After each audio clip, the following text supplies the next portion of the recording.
Economia no contexto certo.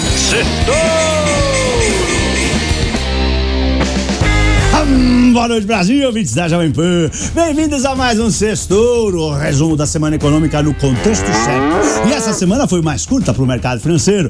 Hoje é feriado, a bolsa tá fechada. As preocupações com as contas públicas explodiram, mas o governo parece ter se mexido. O nosso Banco Central mandou recados e voltou a fazer leilão de linha de venda de dólares. Enquanto isso, nos Estados Unidos ia tudo bem até quinta-feira. As bolsas e o Bitcoin bateram recordes, foi todo o dólar se fortificou e subiu.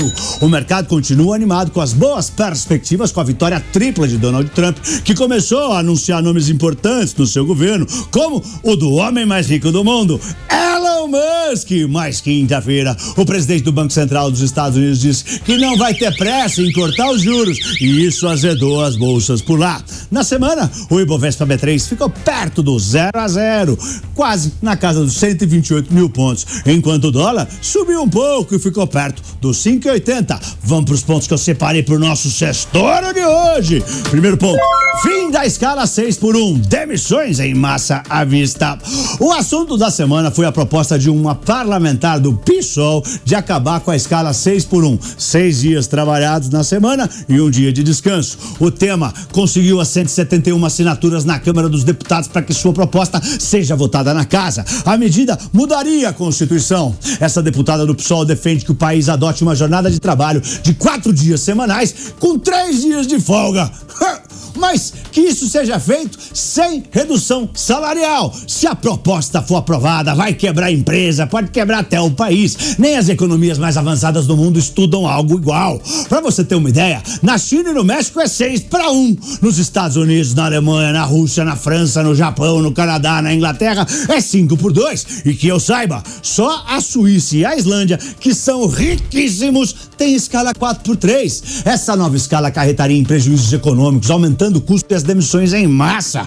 E também veríamos um aumento nos preços finais ao consumidor. Eu concordo em gênero, número e grau com o que o Roberto Campos Neto, presidente do Banco Central, disse, e faço minha as palavras dele. Ele disse: a nova jornada de trabalho seria muito prejudicial ao trabalhador, vai aumentar o custo do trabalho, aumentar a informalidade e diminuir a produtividade. É preciso entender que o aumento das obrigações dos trabalhadores não melhora os direitos dos trabalhadores. Fecha aspas. Segundo ponto: Bitcoin mira os 100 mil dólares. Depois que acordou semana passada, quando o Trump foi eleito presidente, o Bitcoin não para de bater recordes. Foi para 75 mil dólares, 80 mil dólares, 85, 90, foi para cima de 93 mil dólares e agora quer chegar nos 100 mil dólares. Mas será que vai? Vários analistas dizem que sim e explicam os motivos. Trump disse que vai transformar os Estados Unidos na capital cripto do mundo. Ele também disse que vai comprar bitcoins para as reservas federais. Ele se cercou de figuras abertamente amantes das criptomoedas, como o magnata Elon Musk e a senadora Cynthia Lummis, que idealizou a lei Bitcoin. Essa legislação de julho de 24 prevê que o governo dos Estados Unidos adquira até 1 milhão, cerca de 5% da oferta total de bitcoins em 5 anos. 50 deputados favoráveis às criptos e que foram financiados pela indústria cripto foram eleitos. Trump deve substituir o presidente da SEC, a CVM americana, um cara que processou várias empresas de criptomoedas. E sexta razão, os reflexos daquele movimento chamado halving, que acontece a cada 4 anos e reduz a mineração de bitcoins, ainda pode ser sentido. Segundo especialistas, ainda está fazendo efeito e por isso o Bitcoin pode ter mais espaço para se valorizar e bater os 100 mil dólares. Mas vale lembrar e deixar bem claro que existem riscos para a moeda estar sobrevalorizada e desencadear uma forte onda de vendas, entre outros riscos. Terceiro ponto: Milei tá ajudando o Trump. O presidente argentino tá exportando o modelo da motosserra e da desregulamentação para os Estados Estados Unidos. É o modelo dos duros cortes de gastos que ele fez nesses primeiros 11 meses no cargo. O Elon Musk vai chefiar um importante departamento no governo Trump, uma espécie de ministério da eficiência do governo. E Milei colocou o ministro da desregulamentação da Argentina para assessorar o Elon Musk na sua tarefa. Ele vai replicar parte do modelo dos hermanos. Eles já estão em contato. É inacreditável. O objetivo de Trump é que Elon Musk corte gastos desnecessários, reduza a burocracia, diminua regulamentações excessivas e reestruture os órgãos federais dos Estados Unidos. Musk diz que vai demitir funcionários públicos e vai conseguir cortar 1/3 do orçamento dos Estados Unidos para economizar gigantescos 2 trilhões de dólares, mais de 11 trilhões de reais. Ele também disse que vai criar uma tabela de gastos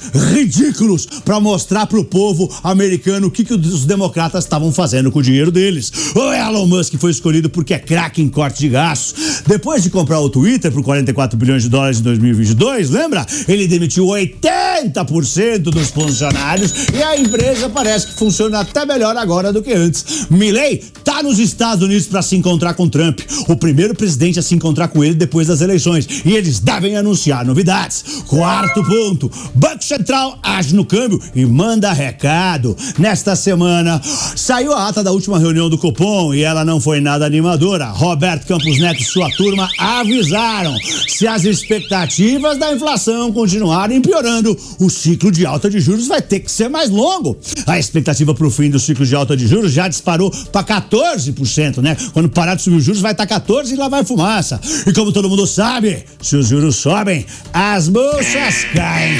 O mercado entendeu que o Banco Central pode acelerar a alta de juros no dia 11 de dezembro para 75 bips, mas Campos Neto tentou negar isso, né? O futuro presidente do Banco Central, Gabriel Galípolo, disse que as decisões vão ser tomadas de reunião em reunião. As apostas da nossa querida B3 mostram 80% de chance de alta de 75 bips na reunião do dia 11 do 12 e 20% de chance de alta de 50 bips. Além disso, o Banco Central voltou a atuar no câmbio com um leilão de linha de venda de dólares pela primeira vez em quase 2 anos. Falaram que foi para dar liquidez nesta época do ano em que muitas empresas mandam seus rendimentos para o exterior e precisam de dólar. Mas não está um pouco cedo? Bom, a cotação da moeda americana, o dólar, ficou pressionado nessa semana pela ausência do pacote fiscal, né? Até quinta-feira, até ontem, e pela vitória do Donald Trump. O presidente do Banco Central, Roberto Campos Neto, alertou: o pacote de corte de gasto do governo precisa cortar na carne e tem que ser anunciado logo. E pra semana que vem, além de outro feriado na quarta-feira, saem as prévias dos PMIs, que vão nos mostrar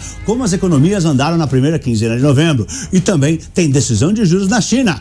Eu sou o Pablo, boa noite e um lindo feriado em família! Oi, Torinho! Ai, Torinho!